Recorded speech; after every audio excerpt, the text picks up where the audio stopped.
Okay, get ready for this. What if I told you that one of the most important drugs in modern medicine, I'm talking a drug that helps transplant patients, fights rare diseases, and might even hold clues to slowing down aging, was discovered in a simple handful of dirt from the most remote island on Earth? Well, today we're digging into the incredible accidental story of Sirolimus.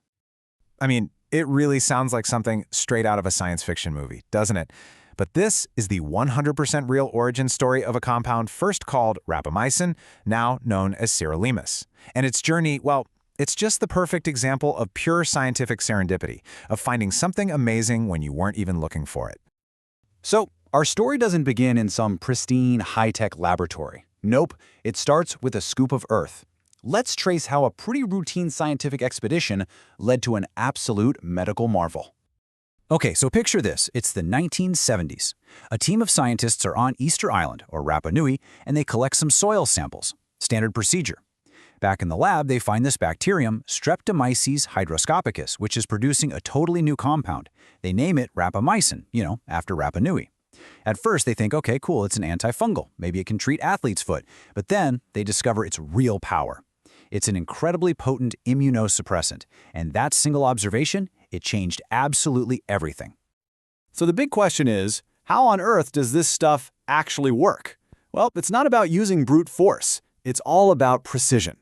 Sirolimus goes after one of the most fundamental processes inside our cells, and it acts like a master switch. The target, the key to this whole thing, is a protein called mTOR. That's mTOR, for the mammalian target of rapamycin. The name kind of gives it away, right? You can think of mTOR as the foreman, or maybe the general contractor for your cells. It's constantly checking for supplies, nutrients, energy, growth signals. And if everything's good to go, it gives the green light. All right, time to grow, time to divide. It's the master regulator. So here's how Sirolimus pulls off its magic trick. Once it gets inside a cell, it doesn't act alone. It grabs a partner, a protein called FKBP12. Together, this new power couple seeks out the mTOR switch and just locks it down. It jams the mechanism. And with mTOR shut off, that go signal for cell division is completely cut off. The whole process just grinds to a halt. Now, what's really cool is how specific this is. Let's put it next to another major transplant drug, cyclosporin. Cyclosporin basically keeps the immune cells from even waking up in the first place when they see a foreign invader, like a new organ. Sirolimus, it does something different. It lets them wake up, but it stops them from making copies of themselves, from building an army. It's a much more targeted way of keeping the immune system in check. And here's the thing, because controlling cell growth is so fundamental, the uses for Sirolimus are just unbelievably broad. This drug is no one-trick pony. It has become a vital tool in totally different areas of medicine. Okay, so its main job, its claim to fame, is preventing kidney transplant rejection. But it's also a literal lifesaver for patients with a devastating rare lung disease called LAM, where it stops the rogue cell growth that would otherwise destroy their lungs. And then, completely differently, it's coated onto the tiny metal stents that cardiologists use to prop open clogged arteries, preventing scar tissue from just closing them back up.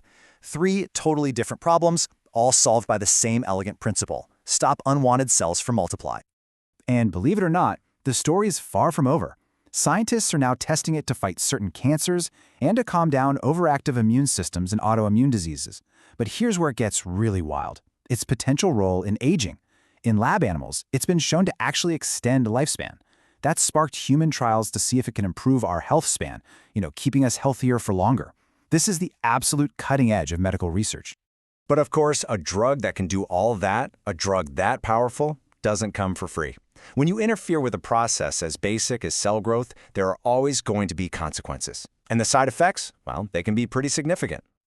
See, because it hits such a fundamental process, it doesn't just stop the bad cells.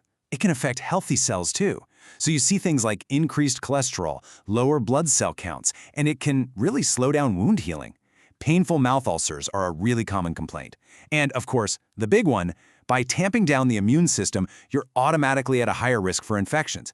It's a constant, delicate balancing act for doctors and patients. And part of that balancing act is how long this stuff hangs around in your body. Sirolimus has a half-life of about 60 hours. That is long. On one hand, it's convenient, you just take it once a day. But on the other hand, if you have a problem, that drug is going to be in your system, having effects for days and days. And managing it gets even more complicated. The way our body breaks down sirolimus is incredibly sensitive. I mean, something as simple as drinking grapefruit juice can block the enzyme that processes it, causing the drug levels in your blood to skyrocket to toxic levels. On the flip side, an herbal supplement like St. John's wort can speed up its breakdown so much that it becomes useless, putting you at risk for organ rejection. It's why doctors have to know literally everything a patient is eating and taking. Because of that razor-thin line between effective and toxic and all those crazy interactions, patients on Sirolimus can't just take their pill and be done with it. Nope. They need constant, regular blood tests to make absolutely sure the level in their body is in that perfect Goldilocks zone. This monitoring isn't optional. It is absolutely essential for keeping them safe. So, when you step back and look at the whole picture, Sirolimus is really the textbook definition of a double-edged sword. It's an unbelievably powerful tool, but it comes with an equally powerful potential for harm if it's not handled with extreme care. This quote just nails it. The whole story of Sirolimus is proof. It's a testament to the idea that by digging deep and understanding the fundamental biology of our cells, we can unlock therapies that are more powerful than we could ever imagine. For a whole range of diseases, from a pinch of island dirt to a drug that totally reshaped medicine, what a journey. And that really leaves us with a huge question to think about, doesn't it?